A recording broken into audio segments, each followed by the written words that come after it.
এতিয়া আমাৰ আজিৰ পৰা অকণমান আমাৰ সুবিধা হ'ব যিহেতু আমাৰ 4খন নতুন 108 এম্বুলেঞ্চ হ'ল আৰু পুৰণা 2খনো আছে 6খন।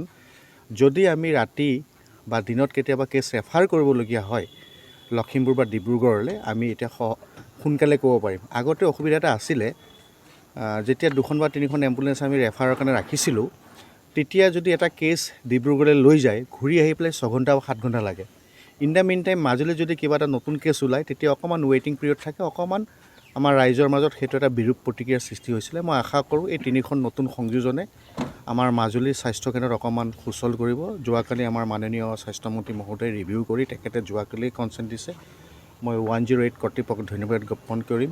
আমাৰ মাননীয় স্বাস্থ্যমন্ত্ৰী মহোদয়ে দিয়া নিৰ্দেশ মৰ্মে তেওঁলোকে আজিয়ে 3খন আমাক দিলে আজি মাজুলীবাসীক। মই আপোনালোকক আৰু 2খন কথা ক'ব বিচাৰিছোঁ। আমি আৰু 2খন বিচাৰিছোঁ ছাৰ্ভিচ, আৰু এতিয়া মোক 108 জনাইছে তেখেত সেই 2খনো আহি আছে।